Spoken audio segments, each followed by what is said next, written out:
நேற்று போட்ட வீடியோக்கு வந்து பார்த்தீங்கன்னா, நீ ஃபஸ்ட்டு கரெக்டாக இருடா அப்படின்னு சொல்லி சொல்லியிருக்கிறீங்க. நான் வந்து கரெக்டாக தான் இருக்கிறேன். நீங்கள் வந்து ஒழுக்கமயிராக வந்து கமெண்ட் பண்ணுங்கள். புரியுதா? தப்பாலாம் பேசாதீங்க. நான் என்ன பேசிட்டேன் நேற்று? தேவையில்லாம வந்து என்னோடய கமெண்ட் பாக்ஸில் வந்து திட்டுற வேலையெல்லாம் வச்சுக்கக்கூடாது. அவ்வளோதான் சொல்லுவேன் நான். நீங்கள் வந்து கரெக்டாக கமெண்ட் பண்ணிங்கன்னா நான் கரெக்டாக பேசுவேன் நான். நான் என்ன போட்டேன் நேற்று நான் வீடியோவில், இளவரசனை வந்து கமெண்டில் போய் திட்டாதீங்க. அவர் என்ன பண்ணார் உங்களுக்கு? ஒரு வாரமாக வீடியோ போடல. அவங்க அப்பாவுக்கு உடம்பு சரியில்லை, அவருக்குமே வந்து உடம்பு சரியில்லை.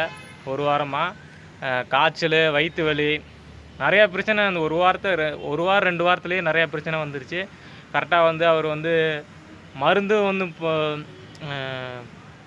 குடிக்காமல் இருக்கிறதுக்கு மருந்து வந்து கரெக்டாக போட முடியல, கொரியர் வேறு போட முடியல. அதெல்லாம் வந்து நீங்களே தெரிஞ்சுக்கணும். வீடியோ போடல அப்படின்னா ஏதோ வீட்டில் ஏதோ பிரச்சனையாக இருக்குமோ அப்படின்னு நீங்கள் நினைக்க வேண்டாம். ஏன்னா உடம்பு சரியில்லை, அதனால தான் வந்து அவர் வீடியோ போடல. நீங்கள் தேவையில்லாத வந்து அவர் வந்து கமெண்டில் வந்து திட்டாதீங்க. அதையும் நான் சொல்லிவிட்டேன் நான். என்னோடய கமெண்ட்லேயுமே வந்து திட்டுறீங்க நிறையா பேர். மறுபடியும் வந்துட்டியாடா அப்படின்னு சொல்லிவிட்டு தேவையில்லாத பேசாதீங்க. அவ்வளோதான் நான் சொல்லுவேன். அப்புறம் நான் வந்து கிழிச்சு விட்ருவேன். அப்புறம் அவ்வளோதான் நான் சொல்லுவேன். புரியுதா?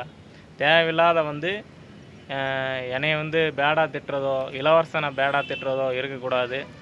சில சல்லி பசங்கள்லாம் அப்படி தான் இருக்கிறானுங்க. ரொம்ப நாளாக அவரை பற்றி வீடியோ போட்டு